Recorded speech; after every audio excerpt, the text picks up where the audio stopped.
Chevy at Bill Gatton Chevy. Why in the world would you not?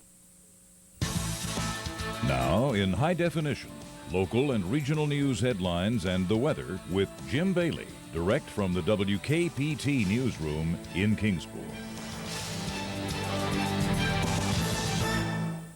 Good evening. Thanks for choosing ABC 19, WKPT News at 11. I'm Jim Bailey. A different type of road rage resulted in gunfire along John B. Dennis Highway yesterday evening. A 20-year-old Kingsport man told police he was following his girlfriend's car when a silver Jeep pulled up beside her and the passenger began trying to get the girl's phone number. Well, when he yelled at the passenger to stop, the two exchanged words, and then he heard a gunshot.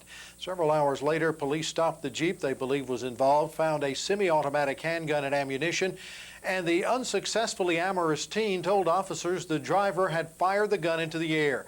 Police say they found bath salts and marijuana in the Jeep. 19-year-old Devin R. Coleman of Clara Drive was arrested for felony reckless endangerment, going armed, and drug possession.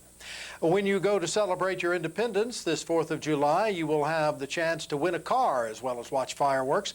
Pepsi rolled out its fireworks plans for the 4th at the Freedom Hall in Johnson City today. Anyone attending can register for a 2012 Ford Fiesta as well as a Smoky Mountain vacation and tickets to the fall race at Bristol. It started out as an employee appreciation event, and as it's continued to grow year in and year out, little things were added. And, musical acts were introduced, and they started giving away the prizes. And now it's just such a classic event. We have people coming from all over to be here for our event. Entertainment begins at 5, fireworks at 9:50. The shuttle buses will run again this year from ETSU and Wingdeer Park. A Kingsport area ministry hopes to have reason to celebrate tomorrow, but it may take a miracle. Lamplight Theater wants to buy the old State Theater on State Street in downtown Kingsport. Director Billy Wayne Arrington says that he has twice tried to buy the State, but the bank turned down his offer, and they have a Wednesday deadline. The ministry needs $350,000 to be considered, but its website indicates they are about $140,000 short of their goal. It's going to cost taxpayers $31 billion to keep Tennessee running for the next fiscal year.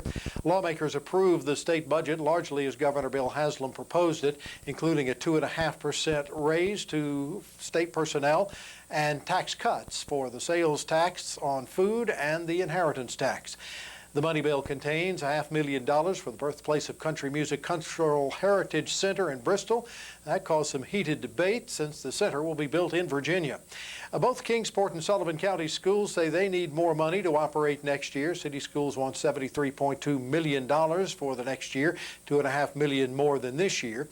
Much of the increase will help fund the STEM school and salary increases for school employees. Meanwhile, the proposed county school budget is slightly more than $91 million. But available revenue projected to be about $84.6 million. The income reflects a drop in property tax revenues and the loss of more than $1 million federal dollars. Meanwhile, higher costs expected for employees and their benefits. This segment sponsored by Bill Gatton Chevy in Bristol.